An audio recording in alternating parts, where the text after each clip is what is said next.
A warm welcome to a very special edition of the Magpie Circle. Today we are going one-on-one with the only, Notts County's Geordie Messi. Here he is, Kel Roberts. Kel, how are you? Yeah, I'm good, thanks. How are you? Hey, we're very well. All the better for seeing you. And I'm getting a dab hand at recognising that furniture and those walls now. If I'm not mistaken, you're in the little footballer city, aren't you? Not too far from Nottingham Racecourse. Kyle Cameron, one of your neighbours, and Richard Brindley.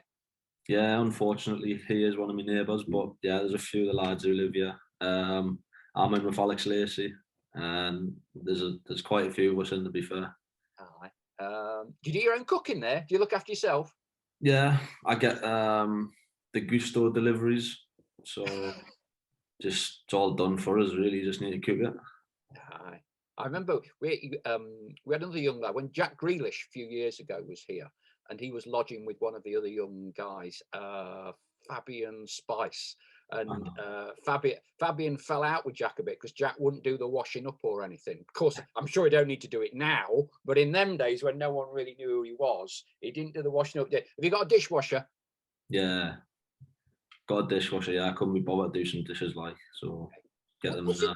What's it like moving away from home and kind of like out of your locality and having to sort of do everything yourself? I mean, some people get homesick, others don't. Kyle Cameron, only child you mentioned. I'm an only child. I think that helps in your own skin. Has it been difficult moving down here away from Newcastle or not for you? I've always found it difficult moving away from home, but I don't know why this time it's just been different. So like the few times when I went on loan from Newcastle, I went up to Scotland and I went down south. I went to Colchester and I found it really hard then. And I don't know why. But ever since I moved here, I just felt like this was kind of home straight away. It was kind of weird, to be honest. Like, of course, I miss going home and stuff, but like I feel like this is a home away from home now, as I've never really felt like that of any other place that I've been before. It's very interesting, and you kind of almost took the words out of my mouth with some of the future questions, because in your other loan spells, aside from locality, amazingly as far as Notts County fans are concerned, you played a few games for each of them and didn't score any of them, if Wikipedia is to be believed. And like you say, both off the pitch and on the pitch, everything seemed to gel and click very, very quickly here. Yeah, it was tough, going on my first loan. Well, my first loan was Gateshead, but that wasn't really moving away from home. But the second one going up to Scotland. Kilmarnock? Yeah, it was in Kilmarnock, yeah. It was made a little bit easier by the fact I went with Sean Longstaff and Freddie Woodman. But then again, I don't know. From the first day I left, really, I just missed home.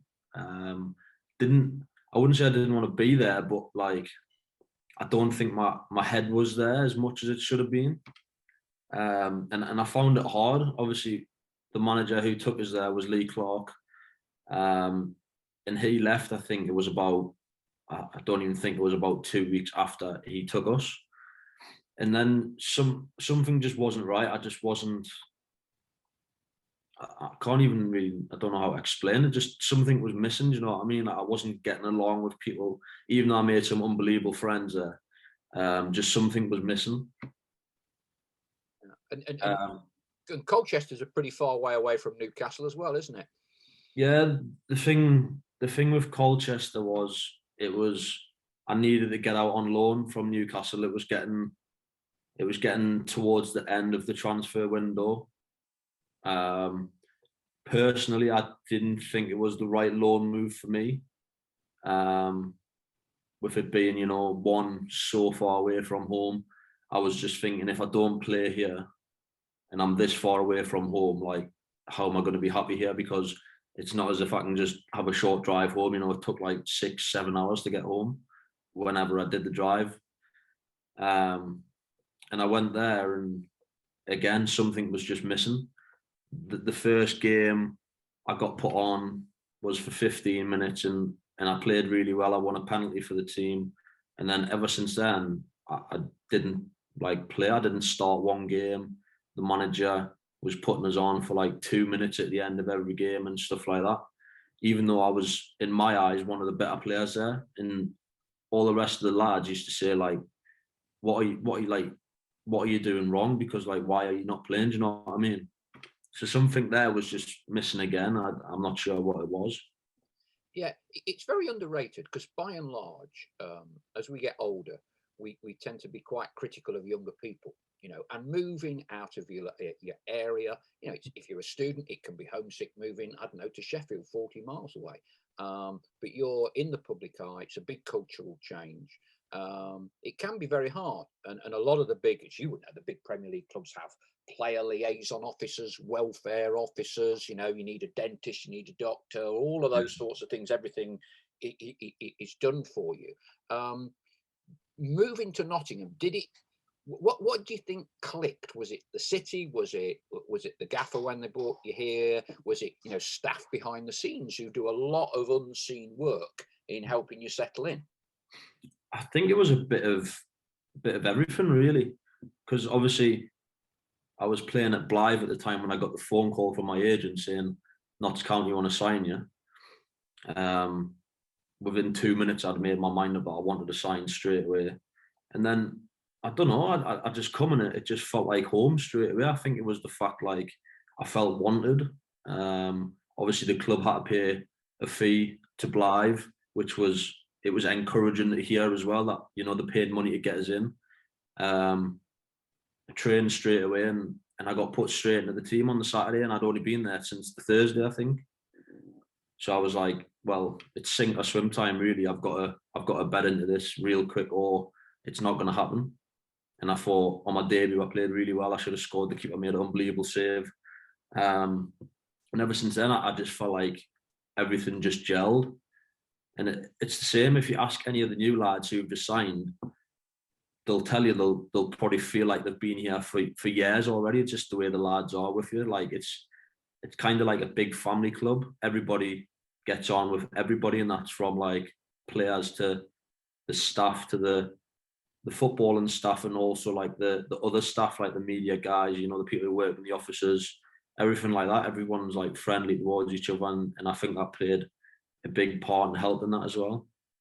Yeah, I mean, that's very good to hear because, as a long-standing Notts fan, the DNA of Notts County is very much, we're a challenger club in Nottingham.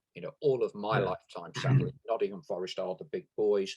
Notts has historically had a strong community relationship, family knit.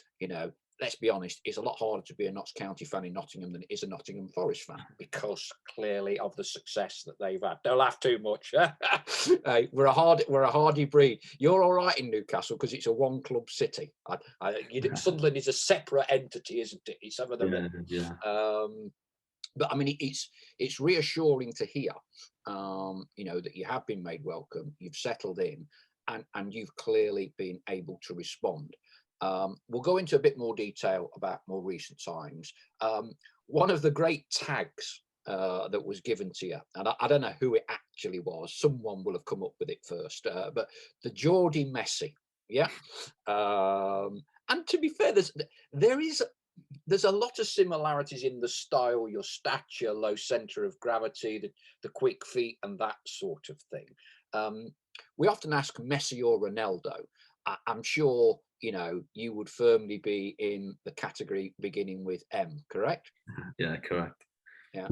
I mean, he's very much in the news at the minute, isn't it, Lionel? Yeah.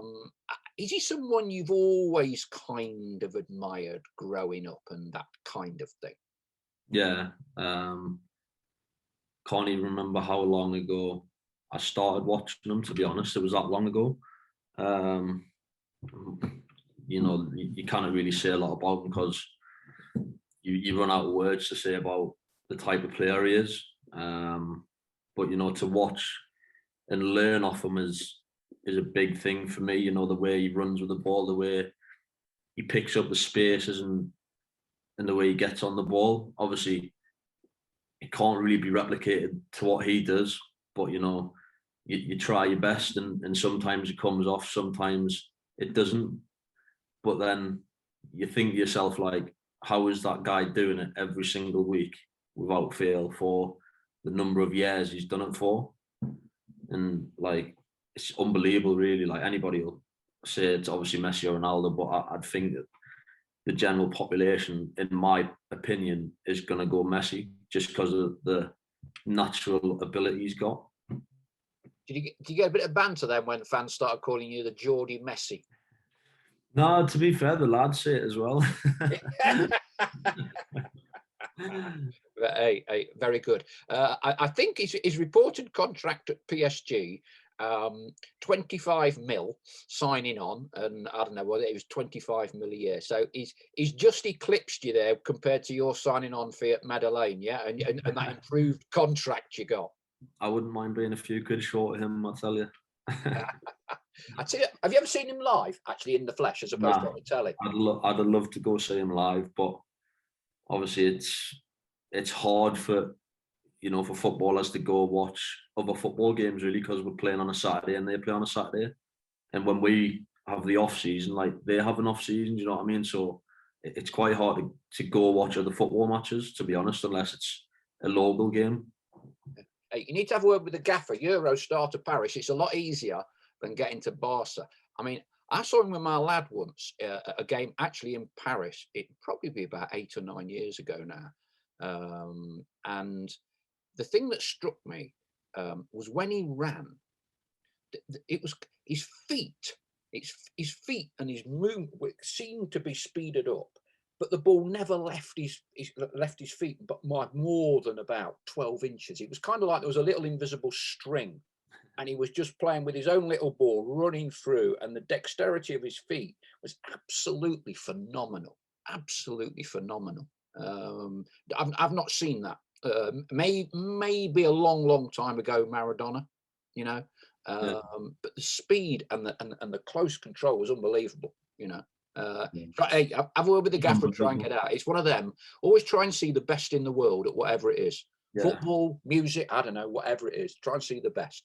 The draw, maybe City in the Champions League or something like that, so it can get over. Yeah, that'd be good. That'd be good.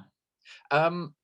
Okay, let's dive back a little bit now to a young Kel Roberts. So you're growing up in Newcastle. What district of Newcastle were you in? I was in Wallsend. Now that's produced quite a few, isn't it? The famous Wallsend Boys Club. Yes, yeah, it is. Yeah. Were you involved at all with that or not? No, I wasn't involved in the Wallsend Boys Club kind of setup, but there used to be like a Wallsend Boys Club soccer dome. It was like just an indoor football pitch where kind of anybody used to go and play. And I think that's seen the likes of like Shearer, Peter Beardsley, all the names that come through that Wallsend Boys Club kind of system at the time. Unfortunately, it got knocked down. It's not there anymore. It's quite sad, really. But that has produced quite a few good players out of there.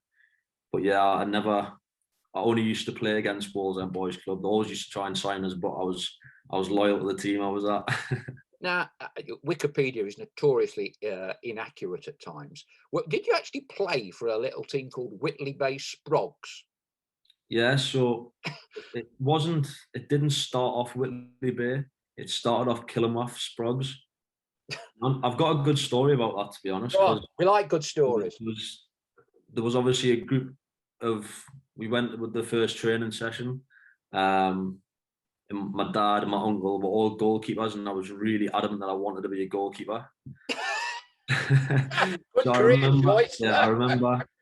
I remember the manager at the time, he was called Peter Lappin. I think he still does it to this day, to be honest. Sat all like, we didn't know each other, we were all just a new group. I don't even know how young we must have been. Maybe he's 5, 6, maybe he's 4, 5 or 6, around that age. And he just used to go, who wants to be a goalkeeper? And like everyone would put their hand up, and who wants to be a defender? And everybody would put their hand up. But I was the only one of the only ones who put my hand up to be a goalkeeper. Because that's what I only wanted to be, a goalkeeper, I remember. And I didn't get picked to be a goalkeeper. And I didn't put my hand up for anything else. So in the end, the strikers were the last ones to get picked. So I got put into that category of just being a striker. So now I always think to this day, if I got picked to be a goalkeeper, would things have been a lot different? Do you know what I mean? Wow. Yeah. Well, and did it quickly? The attributes that you have now as a player, did you show them very early, or did you not really want to be a striker for a few years when you're just running around the pitch and everything? Nah, I think I was just happy to play football, to be honest. I think got some other good stories about that youth team. There was a time where I think we were about, again, this maybe a couple of years later, we must have been about 8 or 9, maybe it's even younger, to be honest. I think we went unbeaten for about 2 years, maybe it's even longer. And the whole team got scouted for Sunderland to go to Sunderland, like the academy. And I was the only one to get scouted by Newcastle and Sunderland. So the whole team went off to Sunderland, and I trained with like Sunderland twice a week with all them, and then I would do like 2 days a week with Newcastle as well. And the whole team signed for Sunderland, and I was the only one to sign for Newcastle. So that's how good that like our kind of team was at the time. We all joined up to an academy for like the whole team. What did your dad think? I mean, is he a big Newcastle fan? Because Newcastle Sunderland, for the uninitiated, is like Notts County and Forest. Yeah. Yeah. I think he was just happy if I was happy, to be honest. Obviously, I think if he had the choice, he would have put us into Newcastle. But I think I kind of made that my own decision. I enjoyed going to Newcastle a lot more than I did enjoy going to Sunderland. But even at the time, I didn't understand like the rivalries. You know what I mean? Because I was that young. But there was just something about Newcastle that I loved, and there was something about Sunderland that I didn't. So that's why I signed for Newcastle, and then obviously that's where the story and the journey began. Was your dad, were your family Newcastle fans or not? Yeah. The whole family's Newcastle through and through. Apart from, so my dad's sister, she got married to a Mackham. Obviously, he gets a bit of stick to this day, but yeah, he's the only link to Sunderland in the family. Okay. So you are signing on at the academy at Newcastle, a local boy from Wallsend, whose family are all mad Newcastle United fans. So do you start to feel pressure as a young kid at that age, or is it all, how did you balance out school life and academy? What goes through your mind when you're those kind of like early teenage years? Yeah, I just enjoyed it, to be honest. I wouldn't say I put any pressure on myself at all, really. I just thought I've got to work hard because, it's the 1% who make it. I seen a stat the other day, and it was like, sure, it was around 1 in a million making as a professional footballer. So I was just, back then, I was just thinking like, don't put any pressure on yourself. If it happens, it'll happen, And luckily it did. But like you said, coming through school, I was helped a lot by my PE teacher because he went through the same system as me. He had a scholar, and he had quite a bad injury in his early scholar days. Obviously, he was around the first team then as well. When the likes of Shearer and that was there, so he was a massive help to me coming through school. He kind of taught us, what to do and what not to do. Must admit, I wasn't the best at school, probably behaviour-wise, but he kind of kept us on the straight and narrow. And to be honest, the school were great of it. I used to do, I think it was 2 days a week was day release, where I would just do half a day at school and then go to training early and train with the group, and then would train on a night time as well. But the school were great with that. Were you part of an era in which you were allowed to play for your school type, or had it kind of moved over at that point to, by and large, really your games were all played in the Newcastle Academy?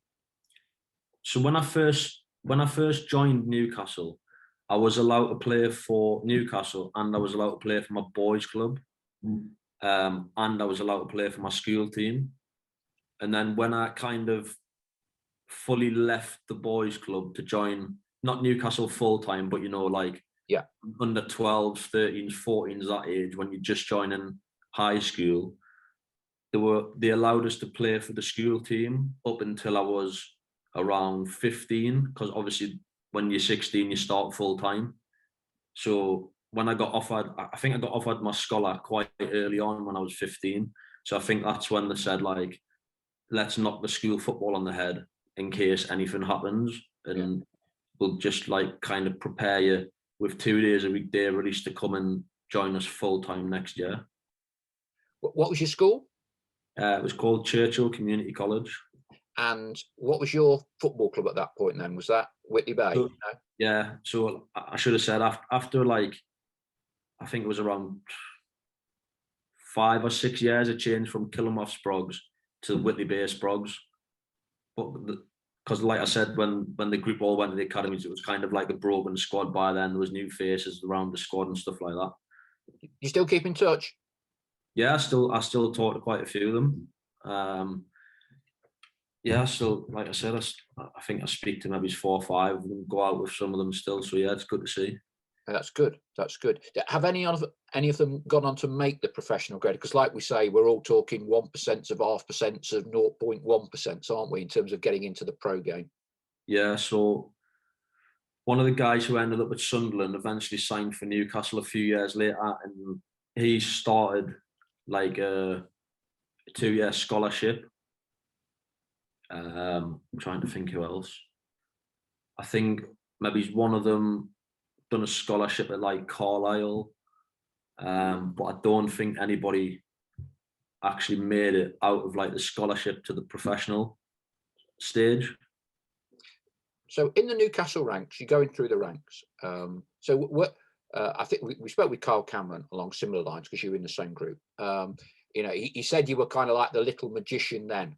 Playing on the wrong flank, cutting inside, doing the little tricks. I mean, what was that like? Were you kind of like one of the smaller ones in the group, or were you kind of large and then stopped growing, or how did it all work through them teenage years? No, I was very small when I was in school, and then I think I had like a growth spurt at around, I think it was around 15, 16 when I was just starting to come in full time. Obviously it wasn't like a massive growth spurt, maybe a couple of inches, but I did grow, and I kind of like, I filled out a bit as well, if you get what I mean, because I wasn't so dead skinny, but like I was just like, I was little. I think around 15, 16, I kind of grew a bit and filled out a little bit when I was starting full time. How close did you get to sort of being in that Newcastle United first team setup? I think I'm right. Did you play in the under 23 group which played at Meadow Lane? Yeah, I did. Yeah. Do you remember much of that or not? Was that a big thing for you or not? Sorry? Was that a big game for you in the scheme of things or not? Yeah, it was. We were in that under 23 team, we were on a really good run in the season, and it was in the Checker Trade. We played Checker Trade, that's it. Yes, we played Doncaster, who were a very good League One team at the time, and beat them 2-0, I think, or 2-1, and battered them. We played Grimsby, who were in League Two at the time, battered them 2-0. We played Notts and battered them 2-0. Yeah, you edged it. Yeah, you edged it. You got a dodgy penalty, didn't you? We played Macclesfield in the round of 16 at home and won on penalties, and we got to the quarterfinals of that, which is quite good for under 23s team. Very good. And we played Sunderland away at the Stadium of Light. So that was like at the time, because of Sunderland, I think they were in League One, and obviously Newcastle being in the Prem, there wasn't any time we had derbies anytime soon. So there was a massive crowd there. Yeah. And it was Newcastle brought a few thousand fans, and Sunderland was I think there was around 15,000 fans there for like pretty much under 23 game, even though Sunderland played a strong first team against us. Yeah. How'd that end up? I'm guessing Sunderland just edged that one. Yeah, I think they just beat us 4-1, I think, or 4-0. Yeah. You played, yeah? Yeah, I played, yeah. Yeah. And what insight did that give you? Because playing in academy systems, though you did have some loan spells, it can sometimes be harder to transition to playing inverted commas the grown men. What was, so it sounds like that was a really good learning curve and an experience for you, much as we as Notts County in League Two, as we then were, would decry the Checker Trade Trophy. For you guys, it was a big thing. Yeah, it was a big thing because obviously we needed, at the time there was maybe 5, 6, 7, 8 of us who were all looking to go out on loan. So it was like, if we can't do it here, are we going to get a club who are going to take us on loan? Do you know what I mean? Yeah. So they were big games for us because we needed to prove ourselves that we could play against Football League teams. And everybody done it like themselves proud in it because of how far we got in the competition for being an under-23 team. Now, if I'm right, you also picked up international honours, England under-20s, yeah? Yeah, I played for England under-20s, yeah. Yeah, what was that like? Was that in a friendlies tournament or? It was in a tournament. I can't remember what tournament it was called. I think it was called the Three Lions. I'm not sure, to be honest, but I remember us were there, Germany were there, Holland were there, and USA were there, I think.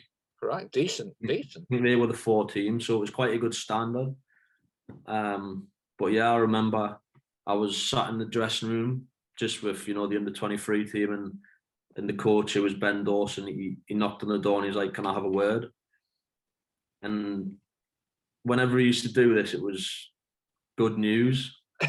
And it was either you're going up to train with the first team, or so, you know what I mean, something like that. Most of the time was you going to train with the first team. But I remember this time he sat us down and he kind of smiled at us and he was like, "What do you think it is?" And I was like, "Oh, I don't have a clue," because normally he would just tell us, I'm training with the first team. And he was like, "Oh, you've had an England call up." And I remember I was absolutely buzzing. Yeah, that was a very proud moment and a one that'll probably live with us for a long, long time. So was that tournament at home or did you go abroad? Or? Yeah, it was at home. We were based at Carrington, which was City's old training ground at the time. Yeah. I think we played at Huddersfield, Preston, and Oldham. Played at them 3 grounds with obviously the 3 different national teams. Very good. Now, Kyle Cameron was telling us, obviously you came up through the ranks together. He had quite a few sort of adventurous loan spells as well. Workington, Newport, Torquay. You clearly got about a bit. So what goes through your mind? You're a local boy. You're at your hometown club. Are you thinking right till the end, I'm going to make it? Or how does it work? How does it work? How do you position these things as you're 16, as you're 17? You've had the run in the under 23 team. When do you think you're going to make it, or does it suddenly come as a bolt out of the blue? No, I wouldn't say like you think you're going to make it, because not once did I ever think that I'd made it there or anything like that, because there's people in that team who's played God knows amount of games in the Premier League. Do you know what I mean? To even play one Premier League game was a massive thing, but they've done it 500 times or something like that. So I don't think you could ever put yourself in the bracket as you've made it until you've done good things in the game. But it was early days. It was a tough learning curve because obviously you're a 16-year-old lad just starting full-time football, and you're going up a train with people like Hatton Ben Arfa and Johan Kabay, all the good players who were there at the time, like Musa Sissoko, Fabrizio Colaccini, all them types of players who were top Premier League players, who've done unbelievable things in the game. And like I said before, it was sink or swim. But at the time when I was 16, coming up to the first team, was a really good coaching system there. There was There was Alan Pardew was a manager, and he had John Carver and Steve Stone. And them three were great with not just me, but with all the young lads. Obviously, Stoney and JC, they were two Geordie lads themselves, so they knew what it meant. And Stoney, you know, he's done good things in the game, and he knew what it was like for a young lad coming up with the first team, so he helped a lot. And Pardew was great as well. You know, he would give you the time of day. He would talk to you like you're a first team player, even though you're technically not a first team player. So when they left, I felt, wouldn't say sad, but like, well, yeah, I'd probably say I was sad to see them go, to be honest, because that was a time when I was in the first team more than anyone else who was my age, or I think I was in about 10 match day squads in a row without making the bench, but, you know, just to be in the match day squad was a massive thing for a lad from Newcastle who was like 17, 18-year-old. At that point, Kel, did they physically put the team sheet up on the wall as a squad, or just say you're in the 22-man squad? So, yeah, there used to be just a list of names going up on the wall. I remember the first ever time I was in it, we'd finished training and the kit man said, "Oh, Cal, I need your boots for tomorrow." And I was like, "What do you mean?" He was like, "Oh, you're in the squad." And like, I kind of froze on the spot because I didn't know what to say. Do you know what I mean? Like, I think I was in shock a bit because it was the first ever time I was going to be in the squad. I didn't know what to do or anything. And anyways, I just give him my boots, but I kind of still didn't believe it until the actual squad list went up on the wall. And I think I was stood there for about 10 minutes waiting for it to go up. But it went up eventually, and I was in it for the first time, and I was absolutely buzzing. So you've got very close. You're in match day squads. You've had a few loan spells. How, you know, sorry to dwell on it, but, you know, what don't kill you makes you stronger. How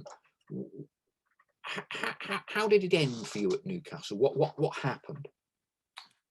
So when I went on loan to Colchester, this was kind of the last year of my contract, and, you know, there was talks for quite a few months whether I was going to get a new deal or not, or am I going to get released or not, and stuff like that. And it was kind of mixed signals at the time, because the 6 months prior to going on loan to Colchester, I had made my first start for Newcastle in the FA Cup, and I'd scored my first goal in the same game, and had a really good game.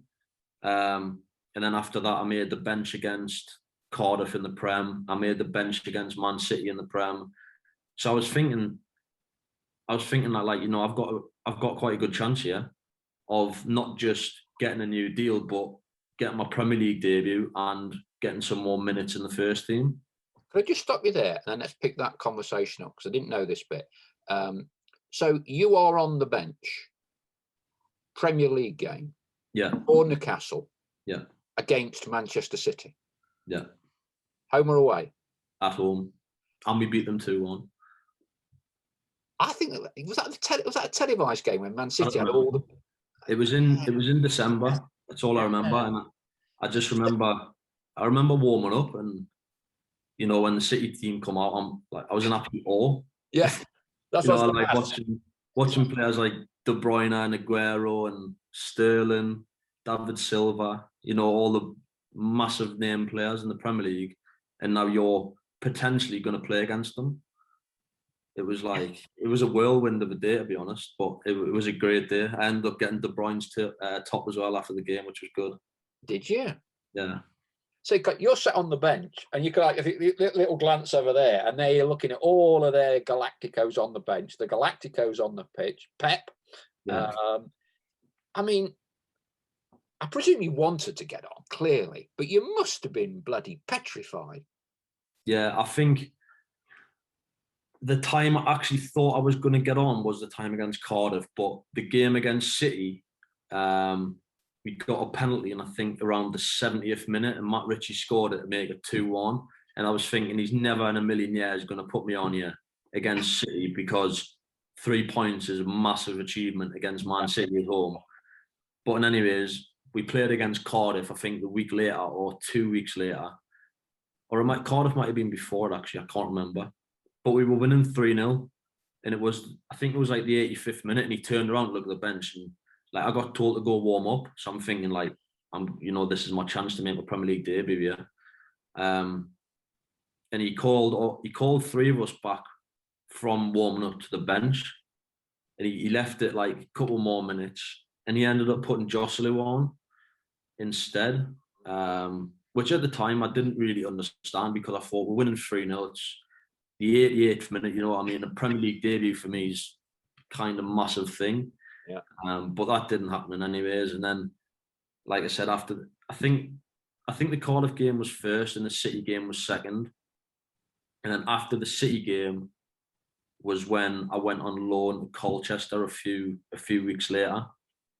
Because I think the City was in December and the January was a couple of weeks later, and I went on loan in the January. Okay, so you've got that close. You've been on the bench. You have rubbed shoulders. You've got De Bruyne's shirt.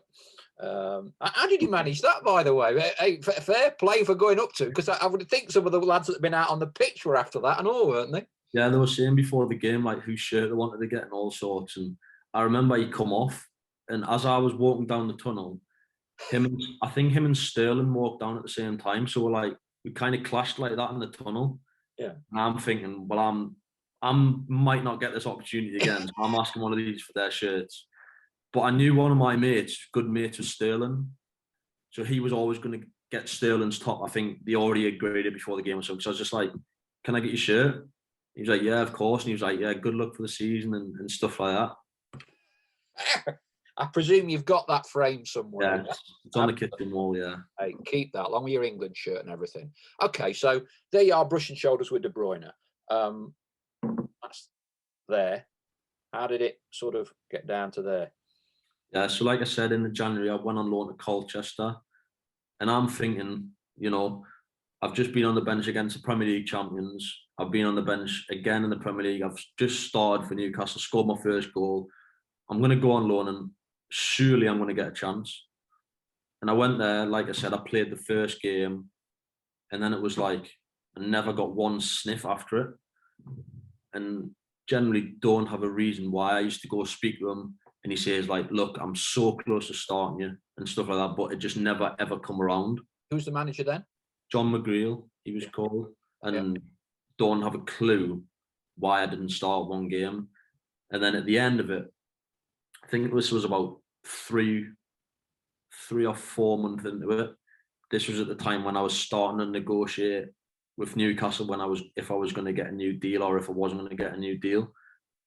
And obviously being on loan, not playing, probably didn't help my hand in the case of, getting a new deal. So I can't remember who we played at home. After one of the games, I went in to speak to him, and I says like, am I going to start, am I going to start playing, or am I just wasting my time here? I'm living a long way from home for absolutely just to come in and train. It was like, I'm just a squad player making up the numbers. And he was like, yeah, like I've said to you before, like we're so close to starting you. We'll see what happens next game. And then this was the following week. I got the phone call from Newcastle, who were playing in London against Fulham, and the under-23s manager, it was Ben Dawson. He rang us. He was like, can you drive into London so we can have the meeting about whether you're going to get a contract or not? It was like an hour away. So I was like, yeah, I'll drive in. So I drove into the hotel, and then he was like, I'm sorry to be the bearer of bad news, but the club isn't going to offer you a new deal. And I was like, I remember, I think I just went into shock for a bit. I didn't know what to say. I kind of shut the conversation off quite quick. Just got back to the car, rang my agent and rang my dad and my family and stuff like that, and just said like, look, I'm not getting a new deal, so I'll be leaving at the end of the season. But the season, I think, was still maybe 3 months from ending. So I went back to Colchester, I trained for the rest of that week. We had a game at home again on the Saturday, and I was speaking to my agent, and I says like, look, if I don't play on Saturday, I want to come back to Newcastle because I'm just wasting my time. I'm not getting a new deal. and I need to put myself basically in the shop window. Do you know what I mean? For any other clubs who wants to see us, because I'm not playing here, so nobody's going to see us play. So if I come back and play at least 23s football for the rest of the season, I can give it a good go, and then someone might pick us up from there. So like I said, I went in on the Saturday, I didn't play, and I said to the manager, look, I've spoken to my agent and we think it's both best if I just return to Newcastle. And he was like, yeah, I think the same, to be honest, for one way or another. I'm not sure why. But I ended up going back to Newcastle, and I finished the season really strong, played really well for the under-23s. We got to the League Cup final, we got to the playoff final, and we done really well that season as a whole. And I played really well for the following few months. Yeah, and then that's when that season ended. So, for as long as you can remember, you're going into work, in inverted commas, as a Newcastle United footballer. Yeah, you're in and around the first team, you've been on the bench, you've come up against Manchester City. Then that's it. You know, pretty much, yeah. You are effectively unemployed. Yeah, and you're another young lad in Newcastle. Yeah. So, what happened next? Yeah, how did you deal with that? At the end of the season, I went on holiday for 3 weeks, I think. I just wanted to get away from all of it, you know, sort my head out. I had a few offers from abroad, but nothing in England, and I wanted to stay in England. Where abroad then? It's interesting. Panathinaikos offered us a 3-year deal. And a team in, what country was it? Cyprus, called Paphos. Yes. Offered us a 3-year deal as well. But at the time, like where my headspace was, I didn't really want to, you know, move away from home just because of what I'd been through and kind of the headspace I was in. I thought at the time, like, that's probably the worst situation for me. So like I said, I went on holiday. I went to Dubai for 10 days. I think I went with Ibiza, and I think I went to Portugal, just, you know, to get away from it all. And when I was in Dubai, Panathinaikos said, like, look, we need an answer tomorrow. Obviously, I hadn't spoken to my family about it or anything like that. I was away on holiday, so I was like, well, this is a massive thing for me. Like, I've been away for 6 months, I haven't enjoyed it. So, like, you know, going away in a different country for 3 years, what's that going to be like after what I've just went through? So I ended up just saying, like, well, if they want to answer tomorrow, just tell them no, I'm not going to sign for them, because I can't give them an answer now. It would be, you know, maybe it's another 10 days before I can give them an answer. So then that just got cut off straight away. And then, yeah, like, when I come back from the holidays, it was a hard time, unemployed, you know, not getting a pay. I've got a mortgage to pay, I've got a car to pay, got bills to pay, and you're not getting an income. So that was hard. And I think I'd done that for about 3 months, whilst, you know, keeping fit and stuff like that. It was hard. It's interesting because society has changed in its approach to helping people, supporting people. You know, we've had a couple of former players from Notts on these shows, 2 of whom spoke quite a bit about mental health challenges they faced as a result of playing for. They got into Notts team, they played 1 or 2 games, then they were cut. Yeah. And they said that was an incredibly difficult time. Greg Tempest was one of them, and anyone out there not watched that episode, they really should. As a young lad being released, do you get a lot of support from clubs, or is it effectively that umbilical cord is just slash done? Don't hear from anyone or anyone in authority, and off you go down. You know, I'd call it the labour exchange, but you get the point. I'm saying you just left to fend for yourself. I think the harsh reality of it is, yeah, you are left to fend for yourself, really. You know, people say to you, like, oh, stay in contact and stuff like that, but, like, at the end of the day, like, what is me staying in contact with you gonna do for me? You've got a secure job, I haven't, so, like, how are you gonna affect my life now? Do you know what I mean? So it was kind of like, there was only maybe one person, one or two people who I spoke to, and that was Ben Dawson and Peter Beardsley. I spoke to them quite regular, and you know, they were a massive help for me when I was there. Kind of when I left, it was like, I hope you get something soon, or, you know, you should be here and you should be there. Like, you know, Pete was great with me when I was at Newcastle, and he always said, like, I should have got a new contract for the things that I'd done at Newcastle and the type of player I was and stuff like that. But pretty much the harsh reality of it is you're left to fend for yourself with your agent, pretty much, yeah. So as the weeks tick by, you've had your holidays. I certainly had no idea, you know, a multi-year deal with Panathinaikos, who are a big Greek club. I understand totally the reasons in terms of where your head is and travelling abroad, and sometimes these multi-year deals in places like Greece are not always as watertight as you might think. Did you regret that at all as the weeks went by, or not? No, I didn't regret it. But there was one time, I think it was about 4 weeks later, this was when, you know, times were getting really tough. And I said to my agent, look, if Panathinaikos still wants to go, I'll go tomorrow.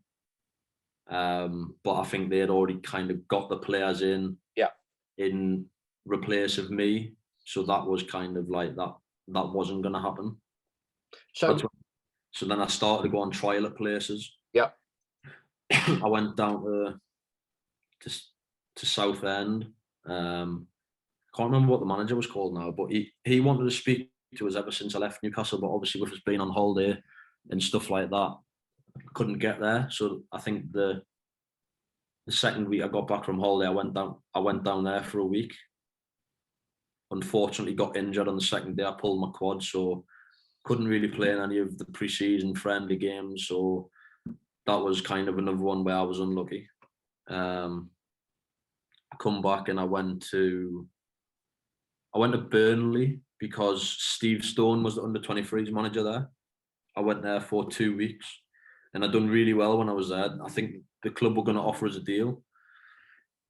And then when they were sending the deal through, Middlesbrough rang my agent and were like, we want to take him on trial for a month.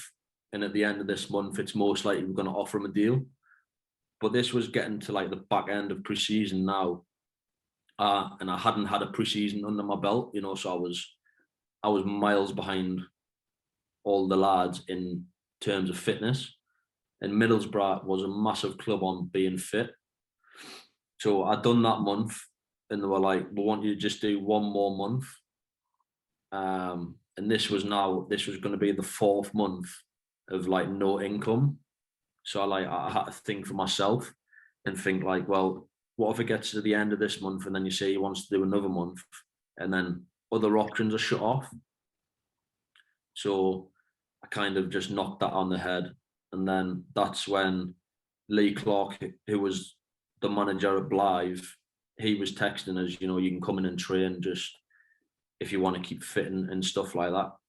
So I ended up doing that, yeah. What goes through your mind? So Panathinaikos, Burnley, Middlesbrough, Southend, and clearly Blyth Spartans is a very famous old club, but it's not a league club. And so you are now at a position where you are going to Blyth Spartans. It's local, yeah. You know Lee Clark, but other than that, it's not too close to being in the Football League.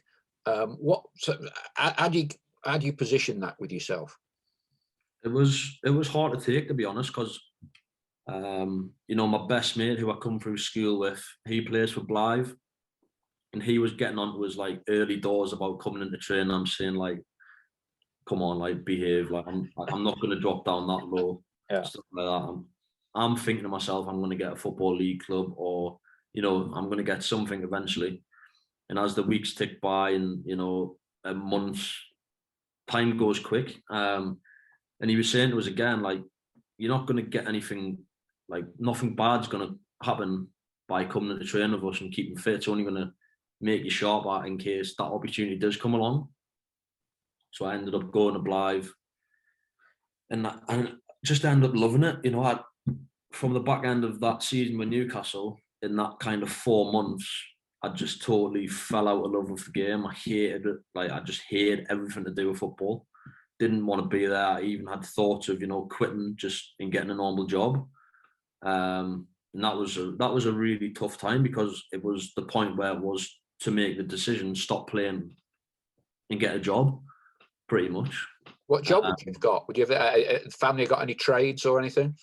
I don't have a clue, to be honest. I would have probably been working with my stepdad. He's like a builder and stuff like that, and I probably would have ended up doing that.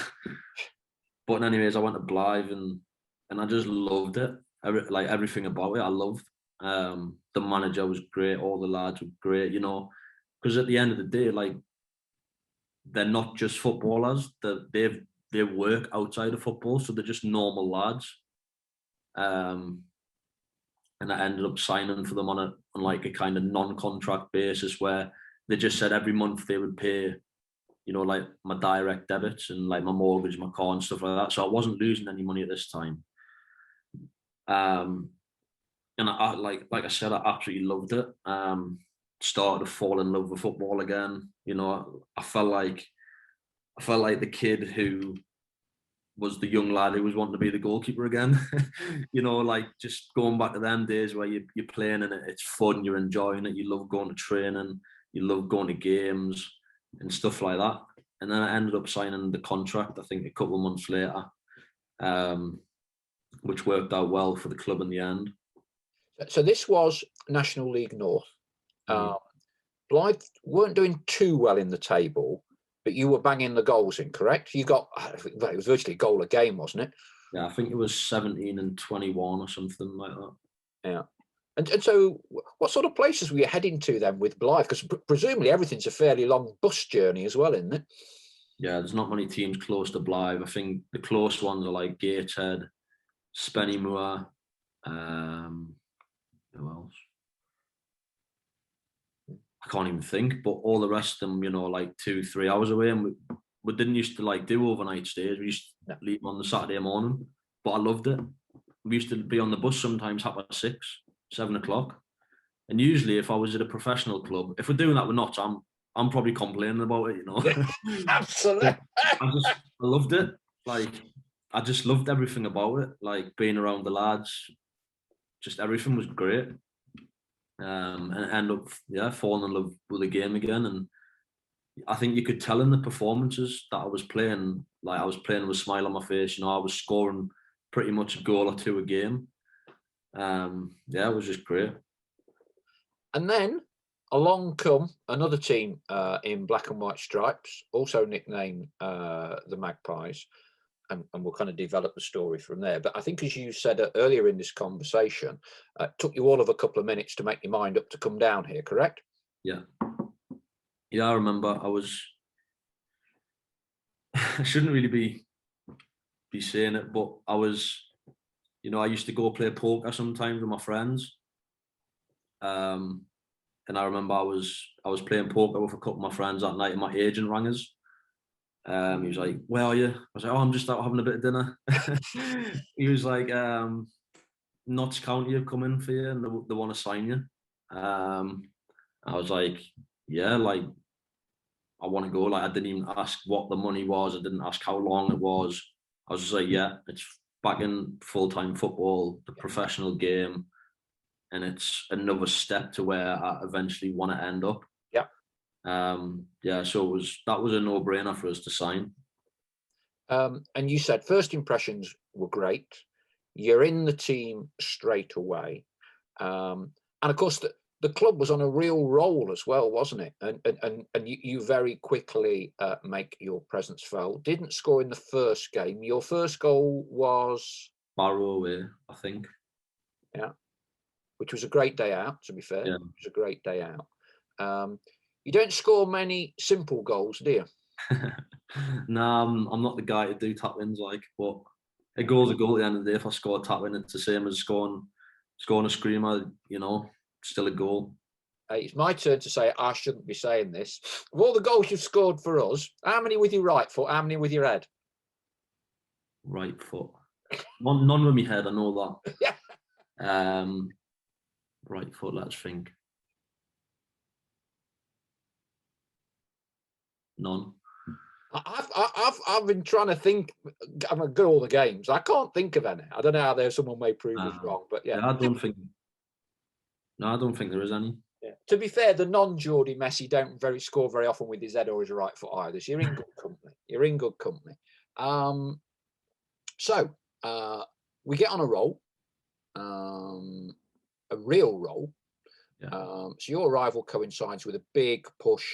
Although there was clearly a lot of ground to make up, it was achievable. I think with having had that victory at Barrow, and then of course, the biggest pandemic the modern world has seen comes along. Everything kind of gets thrown out of kilter. Season ends, no playoffs. Then there's playoffs, and one pretty spectacular goal I think you certainly did score was Barnett in the playoffs. Yeah, he did a little mazy run. Yeah. And you end up booking a trip to Wembley. Yeah. That your first trip to Wembley, your first game at Wembley? I've been to Wembley before to watch games, and I've been to watch the boxing and stuff like that. But I've not played at Wembley before. That was the only time. And it was actually a game. This sparked a bit of debate among Notts fans, I think. But ultimately, the result was poor, so you'll blame anything.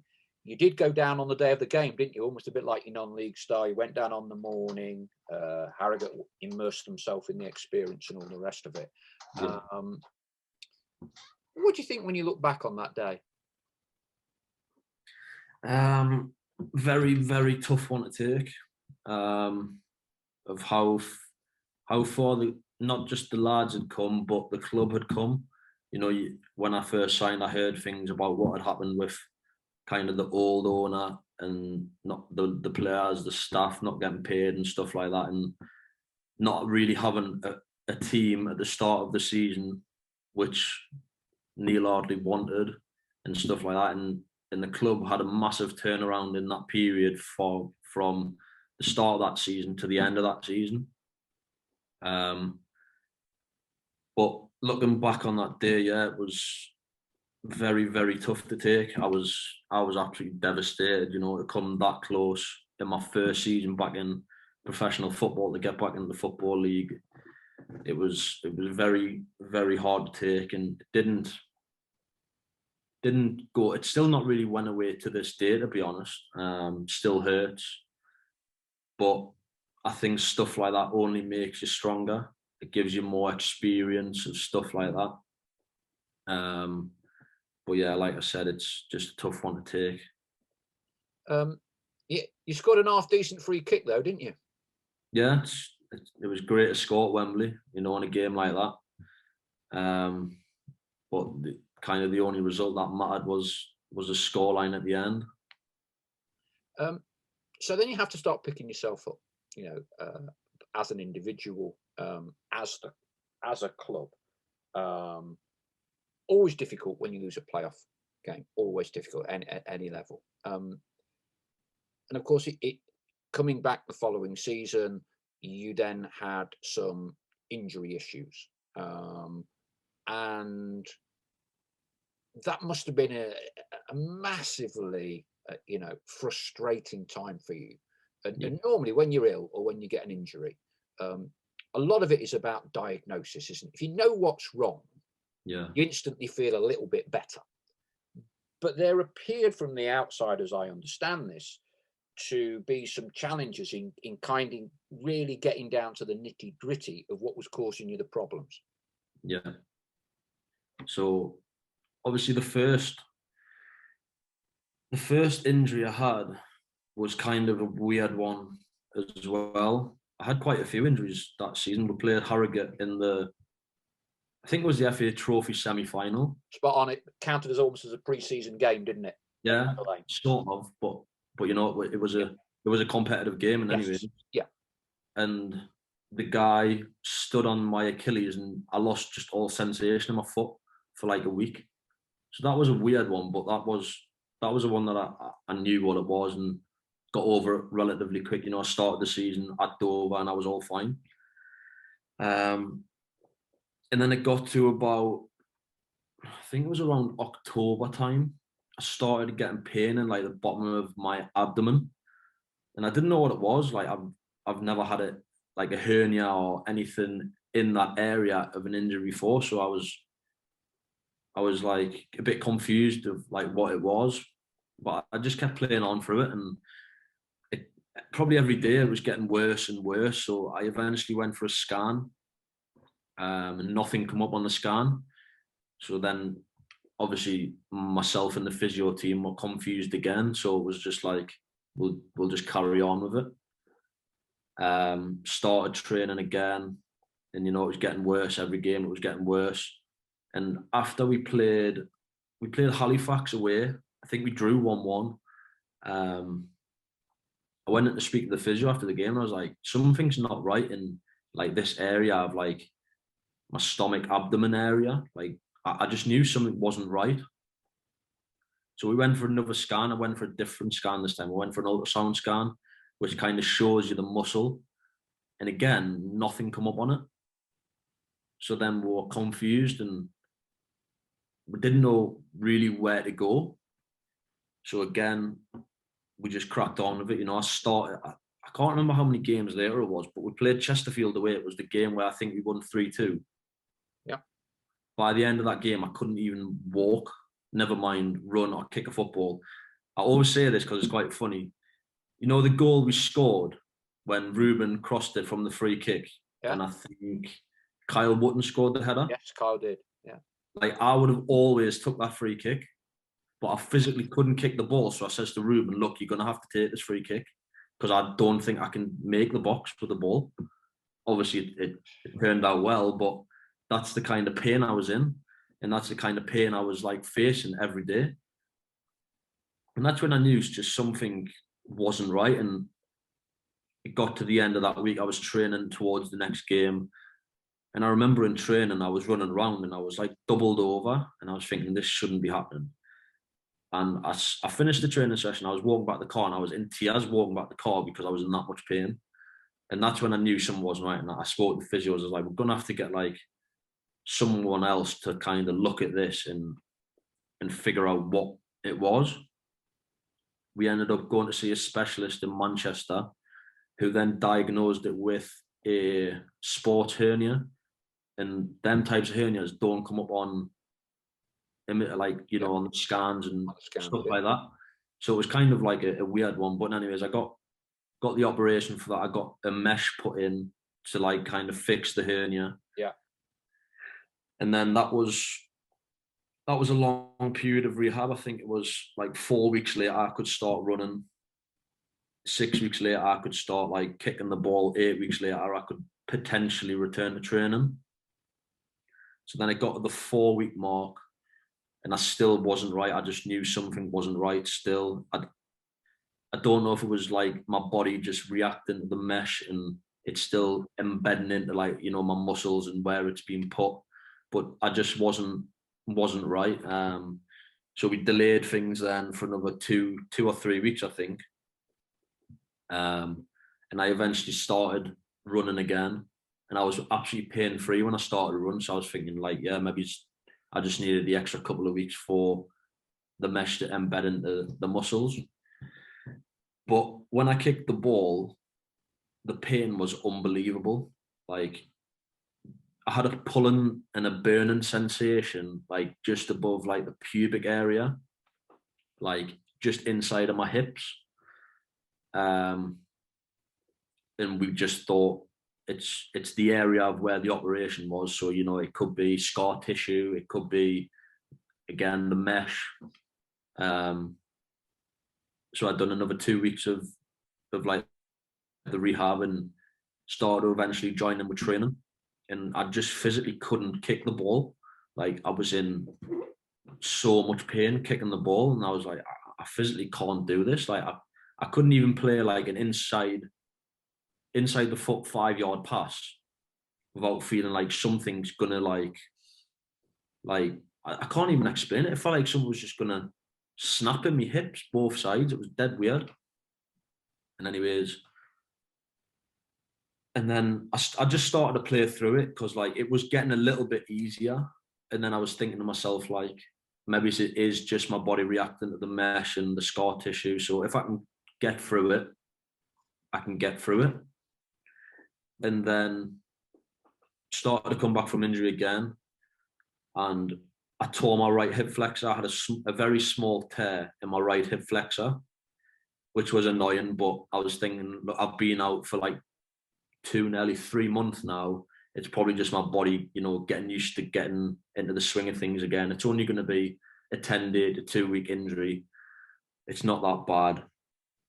So anyways, like I said, I tore my right hip flexor, done my rehab again. I come back and then I tore my left quad about a week later. And then I was thinking like, something's not right, but I don't know what's wrong with us. So anyways, I rehabbed my quad. That was again 2-3 week injury. I come back, I tore my right quad, and then alarm bells started to go off. Like, why is this happening? Is there something else wrong with us that we're not picking up on? That's when I got sent for like blood tests, more scans, to see what was pretty much what was in my body, because they thought when I had COVID, could this be like a long COVID? Could this be my body not being the same as it was before I had COVID? Are my muscles strong enough to cope with the demands of being a footballer? But at the time, because I was doing like 4 weeks in the gym, like my muscles were the strongest they've ever been. I was like lifting more weight than I'd ever lifted before. And like my muscles shouldn't have been tearing. So in anyways, I'd done all the blood tests and it come back. I was a little bit low in vitamin D, I think. So I had like a 7-week course of vitamin D tablets. All that got sorted, whilst I was obviously rehabbing the right quad tear. So I come back from that. But all this time, I was still having pain when I was kicking the ball. And when I was kind of sprinting and doing like shooting and stuff, basically everything to do with being a footballer, I was having pain doing. But then again, didn't really think of anything of it. Ended up having like more treatment. I had a treatment called like Shockwave Treatment in my adductors. Yeah. We went back to speak to the surgeon who I got the operation off, and he said like, have a 2-week course of the shockwaves and strengthen your adductors, because that's what could be the weakness. So again, I'd done like 2 or 3 weeks of that. Was in absolute agony still, probably worse than what I was in. So we went back to see him and he said, we're going to put some injections in, like in an area just above like the pubic area. The area was called like the bursa. I'm not sure what it was, but and anyways, I had them too, and I rehabbed again for 2 weeks, come back, and I felt absolutely fine. I was thinking like, yeah, this is sorted. But he did say it's either going to wear off after 2 or 3 months and you'll be fine. Or what he said was, sorry to swear, but he said, if it doesn't work, you're fucked. Pretty much. That's what he said. So I was thinking, oh God. So and anyways, rehabbed again. This was God knows how many months into the season now. And he said to us, if these injections don't work, we'll send you to see the hip and groin specialist who was based in Germany. So anyways, I come back, started doing rehab again for the injections, because you've got to let them like embed into your system for 10 days.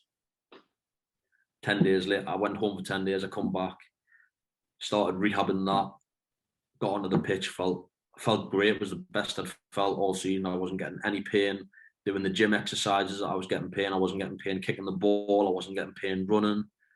So I was thinking, like, eventually this is sorted. Got back playing. I don't think I got back actually playing competitive games because they wanted to build my fit, like, you know, because what I'd been through with the quad tears, the hip flexor tears, they wanted us to build up to a certain point where I could withstand training, you know, for 2 weeks, because I hadn't been training much. So after them 2 weeks, I felt like I was ready to play again. And then it was like, I went on the pitch one day and all the pain had just come back. It was dead. It was so weird.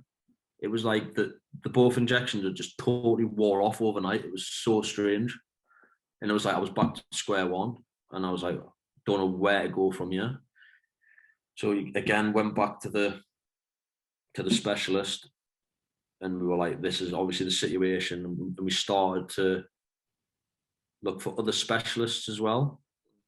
But at the same time, I'm still trying to get fit and train whilst I've got the pain. Obviously, then I returned to the competitive football against, I think it was Stockport. I think we played Stockport in the FA Trophy. We always remember this on the telly with those little scenes of you on for a couple of minutes, and then you broke down, you kicked a bucket walking down the tunnel. No, that was the Hartlepool game. Sorry, right. This is quite a few weeks. This is maybe like 4 weeks before it. Right. So I returned against Stockport. I come on for like 15 minutes, but like my quads just weren't right. I should have never in a million years been around the squad on that match day. I should have never in a million years played that game of football. Again, I think I had the tiniest tear in my quad, which kept us out for another 10 days. And then I eventually returned again against Wrexham at home when we won. I think we won 2-1. And that was the first time I felt confident playing football. Felt like nothing was going to happen. And then I woke up the next day and I was in agony again through my quad. And I was like, something's certainly not right here. Like I said, just kept training, kept playing. I don't think I played the next game, but I eventually come back against Hartlepool. I felt great. Got on for, I think I come on, and the ball landed, was on the edge of the box. And I chopped it onto my right foot, and it felt like something exploded in my hip. But I took the shot in anyways, and I think I went into shock because the injury was quite a bad injury. I think I went into shock. And one of my best mates in football plays for Hartlepool, and he's called Jamie Sterry, and I was saying, like, look, Sterry, I was saying, like, something's happened here, like, something's happened in my hip. And he was like, what do you mean? I was like, I don't know, but something bad's happened. So the game went on for another 2 minutes, and after the corner we got from the shot that I took, I was running back, and the ball landed, it was in midfield, and I kind of turned and played it out to Dion at right wing back. And I passed it with my right foot. And when I passed it, it felt like my leg was going to fall off. That's the only way I could explain it, but it felt like my leg was going to fall off. So that's when I was like, right, something like bad has happened here. So that's when, obviously, you're seeing the shot. I was walking off the pitch and kicking the bucket and stuff like that. And I think I knew this was a very bad injury. I'd never, ever felt what had happened before. And I remember after the game, like, I was crying my eyes out in the dressing room. Like, it was just kind of like, this is never going to end and stuff like that. And kind of settled down, got back to the car, was driving home. I couldn't even walk. I couldn't physically walk. I was like dragging my leg to the car because obviously Hartlepool was not far from Newcastle, so I drove. Dragged my leg to the car. I don't know how I drove home. To this day, I don't know how. Got in the car and I just burst out crying. And I was just like, this could be, I was thinking in my head, like, this could be the end because I can't see an ending to this. Yeah, and I was thinking, I drove home my left foot. It was the slowest drive I've ever done in my life. But eventually I got home and yeah, I was at home and I was just crying all night. Like, I'm not one to cry, but I was just crying all night. I was absolutely devastated. And then speaking to the physios a few days later, I stayed in Newcastle because I physically couldn't drive my car back to Nottingham. So we ended up getting us a scan in Newcastle. And it come back that I'd tore half of my hip flexor, which pretty much was a grade 3. Like, they don't know how it didn't fully snap, which would, if it fully snapped, it would have been a very, very bad injury. You know, I would have needed an operation on it, and stuff like that. But it was still attached at like a couple of certain points. I think it was a 17 centimeter tear, and I think my hip flexor was just under 40 centimeters long, and obviously 17 centimeters of that is quite a big tear. So then I went back to Nottingham. I think I went back like 10 days to 2 weeks later, to be honest. And I sat down with the physios, and we were just like, we're going to write this season off now. We need to find out like why this is happening to you. So we contacted the specialist I seen again about the hernia, about to go see the hip and groin specialists. And that was quite a big operation, which was needed. The woman was out in Germany. And it was like tens of thousands of pounds to get this injury, get the operation, done. And then we eventually found a guy in Leicester called David Lloyd. I went to see him, explain like everything that happened from like literally day dot, what had happened when my first injury to what had happened now. And within about 2 minutes, he said, this can be the only problem you've got. And basically you've got 2 ligaments which run across the front of your hips, which attach to like the pelvic area. And he said, they must be tight. And obviously he was right in the end. But after I had the operation, he kind of explained the whole diagnosis. So basically what had happened was these 2 ligaments somehow shortened, went really tight and really thick. And that was putting a lot of pressure and stress through like the muscles. That's why I kept getting like a quad tear, a hip flexor tear, because their muscles were overcompensating for other muscles, which weren't working because of like that injury. So the operation I got was, he lengthened both the ligaments in my hips, and that in kind of reverse took all the, so what had happened, my pelvis had like rotated like that forward. So like all the pressure on my quads was like that, and all the pressure on my hamstrings was like that. So with the ligaments, it kind of rotated my hips back to where they should have been, and then all the pressure went off them. And then eventually just started rehabbing that, and then ever since then, like I felt 100%. So that like that's pretty much the long road of the injuries, which obviously a lot of the fans will be interested to hear about it, because they just think like, oh, he's had this injury, he's had that injury. They don't really know like the diagnosis of why it's happened. You know what I mean? I think this is only the second interview I've had where I've actually sat down and explained it from start to finish of like why it was happening. Well, I'm glad we've been a vehicle for you to be able to explain that. It's a fascinating, in-depth insight. I'm sure for all fans, you come to appreciate that, we all put professional footballers on pedestals. You know, I've been fortunate to work in pro football for many years. I was at Leicester for 15 years.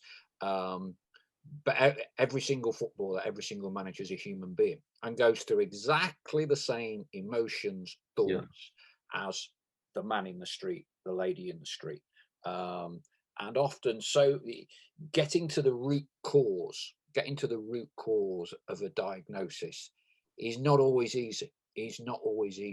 I remember I had kidney stones about 4 years ago, and they couldn't diagnose it for about 3 weeks, and I was in agony. Absolutely. They thought it was a hernia, they thought it was this, and in the end, the former Notts County physio sort of put me in touch with someone who put me in touch with someone. And then you see this top guy, and he's actually, that's what you've got. That didn't show up on that scan because, and so on. And instantly a bit of a weight is lifted, because you think, right, I'm getting to the root cause of things now. I'm getting to, because all the other things you've had have been a consequence, haven't they, of the tightening of these. That's the exact reason. Consequences of other things happening. So that is brilliant. So now we all want to know, you came back effectively. for pre-season 3 or 4 weeks before everyone else. Yeah. Yeah. So when the lads, after that Torquay game, the lads had, I think they had about 4.5 weeks break. And after the Torquay game, we had like meetings with the gaffer on the Tuesday, the Wednesday, you know, for the lads who's going to get a new deal, who's not going to get a new deal, how your season's been, you know, stuff like that. Just end of the season kind of review meeting with them. And I started on the following Monday. So like pretty much my pre-season started that Monday when all the lads were breaking. So I had 4 weeks prior to them coming in, just to make sure I was right for that first day. And I had sessions on my own. I had sessions with both physios. I had sessions with Ian Hutton, the strength and conditioning guy. So yeah, it was a hard time, but I knew in the end it would all be worth it if the operation had worked and it was right. So Telford, new Bucks head. You come on, short corner, normal services resumed, a trademark goal. Yeah, that was that a bit of a relief for you? It was, but the biggest relief that I had was in the early days of the rehab when I was in that 4 weeks. It was the first time I started ball striking again, and this was like the biggest. So in the physio room, you've got like where everybody's got a name on the wall, and it's like if you're injured, you've got boxes to tick. Yeah. And this was like the biggest box to tick for me was ball striking, because I couldn't physically do it before this. And I remember the first day I struck the ball, and I had absolutely no pain whatsoever. And it was honestly, I got quite emotional thinking about it, because like everything that I'd been through, it just disappeared. And it was like, there's light at the end of the tunnel now. So I can get back fit and I can start getting, you know, sharp again for when the boys come back for pre-season. I want to be the fittest, I want to be the strongest, and I want to be the best. I had that mentality all through that 4 weeks. And that put us in a good place for when the boys come back in. And like you said, that game against Telford, I was so excited for it. The previous week we played Colville. Yeah. And, you know, speaking to the physio teams and the gaffer, and they were kind of saying, you know, it's a nothing game really. You're not going to get anything out of it. But I was like, I want to play. I'm not bothered. Like, I just want to play. I'd been training all fine, and I just wanted to play, you know, a game of football. I just wanted to put the kit on again and play. But anyways, the decision was out of my hands, and we waited for the Telford game, and I always knew I was only going to play like 20 minutes, I think I played. And obviously when I come on, scored the goal, I was so happy. Like, again, I nearly got emotional on the pitch, because I was thinking like, I'm back and I can do what I love doing, and I can be with the boys, and I can feel like a footballer again. There's gym fit and there's match fit. And obviously this pre-season is about getting you match fit. Yeah. And of course, you know, the biggest takeaway from the game with York, for me, and I think for most Notts fans, is that you played 60, 70 minutes, came through it, and looked like your old self, and looked to cut above most of everyone else that was on that pitch. Yeah? Did that feel good in front of home fans and all the rest of it? Yeah, it felt great. You know, every single day I've been training, I've felt fitter, I've felt sharper, and I feel like I'm getting eventually back to how I was at the end of the first season when I come. Obviously, being out such a long time, you know, you've still got, like, when I first come back, like, my touch wasn't maybe how it used to be, as good as it was. So I knew that I had to work even harder to be even better than I was that season. So now what I've done is I've worked tirelessly hard, you know, in the gym, on the pitch, in the running sessions, even in the games. Like, I'm not saying that I'm giving 10% extra, because I'd always give 110% anyways, but you can try that little bit harder every time you train, every time you play, and that's what I'm trying to do every single day. Obviously, we had a plan from the start of pre-season with match minutes, and I sat down with the gaffer in that 4 weeks when all the boys were off, and we said, look, if you come through it all, you'll play 20 minutes against Telford, looking to get, I think it was it 45 against Derby? I can't even remember now. Seems like it was ages ago. It was only like 2 weeks ago. I think it was 45 against Derby, or it might have been 60. To then go in against York and play 75, to then go in against Solihull and play 90, so you're ready for Barnet to play 90 minutes and to continue the season, to not be restricted. And every single day I'm ticking more boxes. I come through the Derby game fine, I come through the York game fine, so now it'll be come through 90 minutes on Saturday. It's then I'm back to being normal. Do you know what I mean? What do you want to get out of this season coming, you personally and the club? Obviously, it's quite cliche to sit here and say, well, we want to get promoted, we want to win the league, because obviously that's what the owners expect, that's what the gaffer expects, that's what the fan expects, and that's what us as a group, we expect that. And we had a team meeting, and we set ourselves goals, but the goals we set wasn't just we want to win the league, it was other things.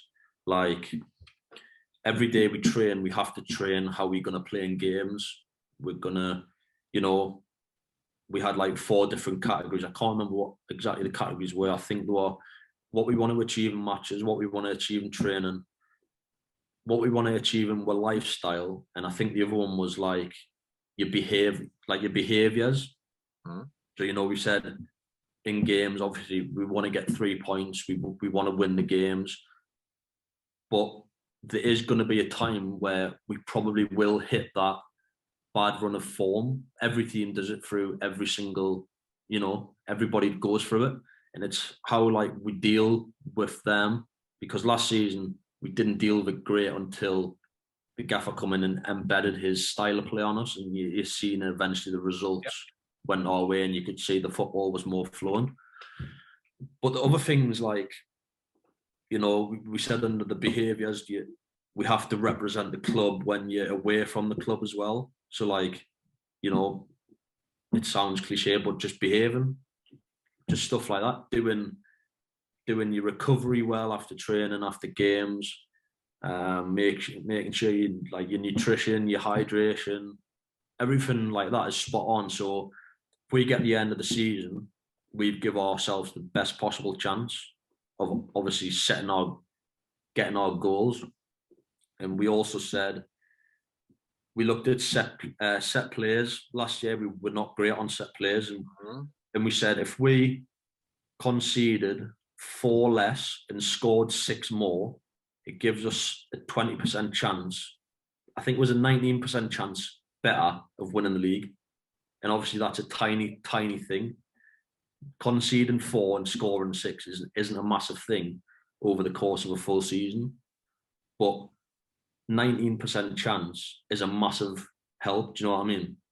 If we give 100% and getting another 19% off a little thing like set plays, it's going to give us a massive opportunity of getting our goals, which is obviously winning the league. Yeah, that's a really great insight, because on the various shows that I do, and we talk with fans, and this is before Ian, before Neil, set piece has been an Achilles for this club for several years now, without a shadow of a doubt. And previously, historically, when the club has won titles and championships, Sam Allardyce managed this club, Neil Warnock managed this club, right back in the Jurassic era when I was your age. Howard Wilkinson, first proper job, assisting Jimmy Cyril. Every one of those managers attached huge emphasis and importance to set plays, scoring from them, not conceding from them. And over recent years, that's hurt us. There's no 2 ways about it.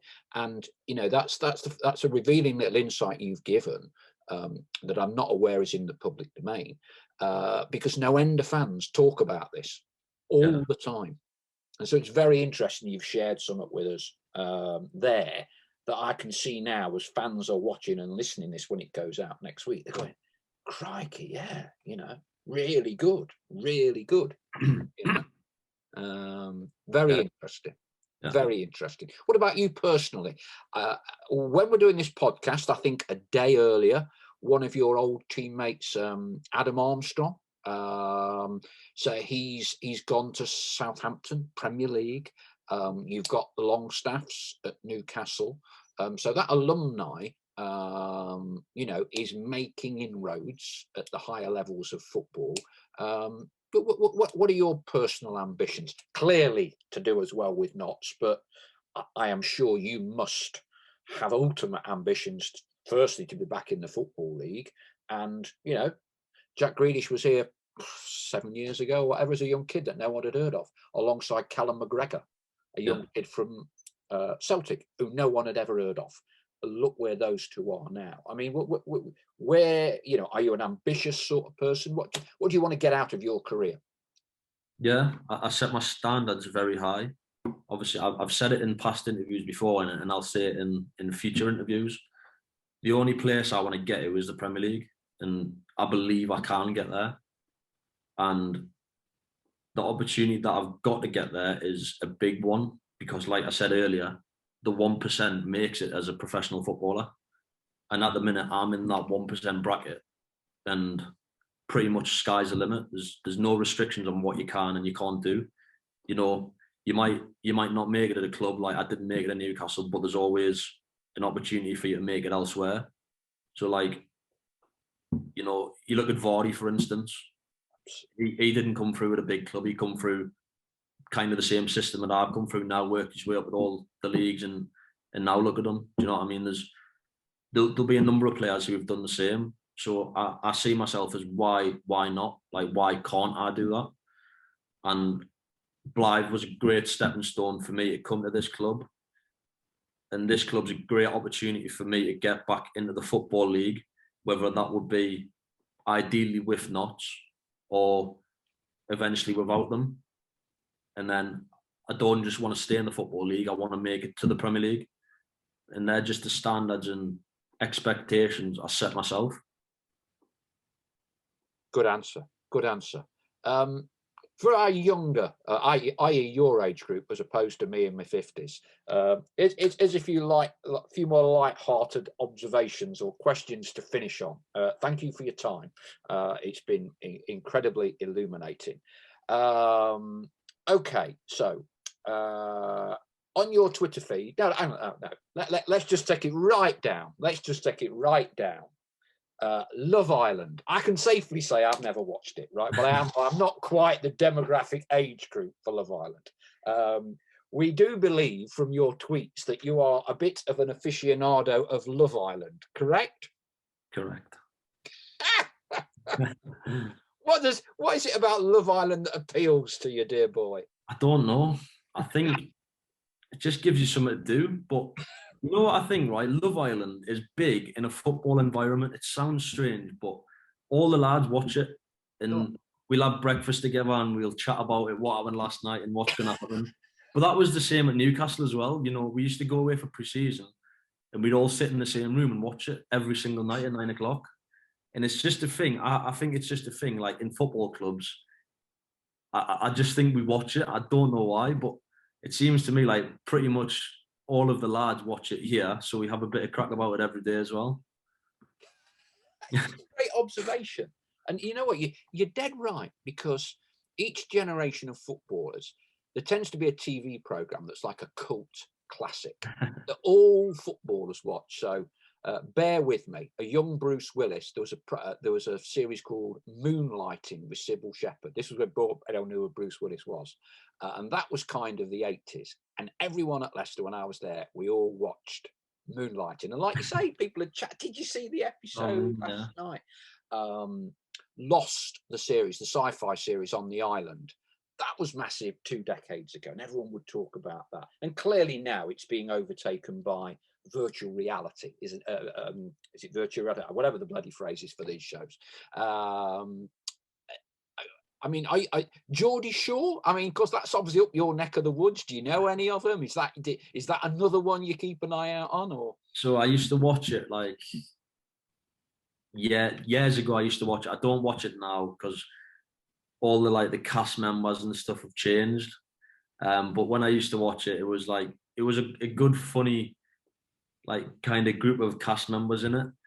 And if I watch, I remember when Here we go. so I used to get Alex Lacey, Regan Booty, and Ruben, and we used to all just sit and watch Geordie Shore from like the first season when it was like good and it was funny. And there's, I don't know, God knows how many seasons of it there is, but we used to just sit and watch them every day, and it was just funny. Like again with Love Island, we'd just sit and chat about it, but like we'd already seen them because like they were aired years ago, but we'll sit and watch them again just because it's funny.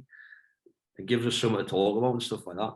Would you have been? Do you frequent the clubs that the Geordie Shore gang used to go to, being a Newcastle boy or not? Was it like a different kind of social life for you when you were sort of 18, 19? No, all the kind of clubs that they used to go to like are still there, and they're like the main. They were like the main clubs in Newcastle. It's changed now, but like back then, that was like the main scene. Obviously times change now, and there's new bars and there's new clubs that have opened and done well for themselves and stuff like that. Very good. Okay, from Love Island and Geordie Shore, Mutleys. You've got a couple of Labradors, haven't you? Yeah, I do. Yeah, bit of a dog lover. Yeah, I love dogs. Any type of dog I love. I'd love to have them in Nottingham with us, but obviously it's not practical with the apartment I live in. There's not a garden, and when I come home from training, I just want to go to sleep, to be honest, because it's tiring, and I couldn't be bothered to walk 2 Labradors, because they take a lot of effort, and they're probably the most needy dogs I've ever known. They just want strokes and attention 24/7. It's like having the missus that I've never had. You've got a golden lab and a black lab, yeah? Yeah. Yeah, and what are they called? The black one's called Darcy and the golden one's called Myla. Yeah. Darcy's kind of like, she's the older one. She's very like relaxed, and Myla's the younger one who's just an absolute lunatic. But yeah, they're both great. They're very loving dogs, and like been my best mate ever since I've got them. Do you get back up to Newcastle much, or has it worked socially now, geographically? Yeah, so when I was obviously last season, I was there quite a lot. During the injuries, I got quite a bit of time off, and obviously I wasn't doing anything on the weekends, so I'd always be at home on the weekends and see them then. But ever since I've been back, I've not moved to Nottingham full time, but I went home the first time this weekend, gone for like the first time in 6 weeks, and I haven't planned to go home, anytime soon. I'd just rather be here now and just enjoy my football, recover properly, because driving up and down the motorway is probably not the best thing. Yeah. Fear after a game and stuff like that. But there's obviously going to be times where I will go home, and obviously to see the dogs and see family and friends. Yeah, Nottingham's a great city, and I'm sure you and the lads and your little colic crew. I mean, do you go to the races much? Because you couldn't be much more handily placed than for Nottingham Racecourse, could you? I've not been, to be honest. Yeah. Yeah, it's been on loads as well, but I've just not been. Yeah, racing's good. Do you follow the cricket, the one-day stuff to get down there much? So we went to the. Cricket isn't my sport. Like, I don't enjoy watching cricket at all. But we went to that new event called the 100 a couple of weeks ago, and I absolutely loved it. Just an unbelievable atmosphere, and I think 8 of us went. And then 4 of us went to the Test series against England v India. Yeah. We went to that, I think that was last Thursday. Yeah, it was. Yeah. I think there's a group of 6 or 7 of us going again on Sunday to the 100 event again. Yeah. Yeah, Trent Rockets. Yeah. It's a very diverse sporting city. Lots of things. Yeah, there's. You like the boxing a bit, don't you? Yeah, I like boxing. Yeah. Yeah. So what? Lewis Ritson, Newcastle fighter. Yeah. Yeah. Like we were speaking about this the other day, and saying there's so many like sport and activities going on in Nottingham. Like we've got us. If we were that bored, you could go watch a Forest game midweek. Good answer. But then there's like the race course. There's a dog track there. There's Trent Bridge for the cricket. There's the Motor Point Arena. We went to watch the darts there when it was on. Darts is good. Ice hockey, Panthers. Ice hockey, yeah, we want to go watch the ice hockey again when that starts. Because Whitley Bay used to be a top team, didn't they, a long time ago, and Durham. Yeah, Hockey, Whitley Bay Warriors. Yeah. Sean Longstaff, who actually plays for Newcastle, his dad is like a big ice hockey player, and he used to play for the Whitley Bay Warriors. I did remember something about that. Yeah. So we went to watch it a few times, and when we were in Scotland, that was quite good. So I look forward to go and watch it in Nottingham. Well, because we've got a new world champion, Lee Wood, as well. I don't know if you saw the fight. I couldn't tell you anything. Oh, the boxing, yeah, I've seen that, yeah, because he's from around where I am, from Gedling, not too far from where you are actually. So he's done very well. Look, we've done 90 minutes, quite a few minutes of injury time. When we had a chat with Kyle, one of your flatmates, it was the longest interview we'd ever done, and it was about 1 hour 7. I'm guessing this is the longest football interview you've done as well. It's probably up there, yeah, possibly up there. Because I was having a bit of banter with Nick, who's kindly helped with this, and he says, "Oh, you'll struggle to get half an hour with Cal." And I thought, "All right, okay." I'm only saying that because he's from Dalton, and I don't really like him, to be honest. Nah, I'm joking. No, he's a good lad, does a good job. Cal, look, thank you ever so much indeed. You've answered all the questions and much, much more. I thought that your response outlining the injury challenges that you face on a professional football level, but also on a human level as well, going through it all. I hope you've enjoyed it. I know this will be massively interesting to all Notts County fans. Just one thing to ask you. I collect match-worn shirts. I've got about 100 of them, as you can see. They're all under here. This is a match-worn shirt from pre-season last year. I was going to say, there'll not be many from last season. And your sponsor will obviously have your actual match-worn ones. So this was a pre-season match-worn one. So I bought that from the club shop. So we're going to just have a competition, a free competition for all our followers to win that shirt. When we get the winner, I'll obviously check with Nick, but would it be possible if I drop this off at the shop or at the club, you could just sign the back and dedicate to whoever wins that competition? Yeah, that's fine, Yeah, thank you very much indeed. On behalf of all Notts fans, we wish you every success on a personal level and on a club level. It's been our pleasure to talk to you. Great chat. Thank you very, very much indeed. No worries. Thanks for having us.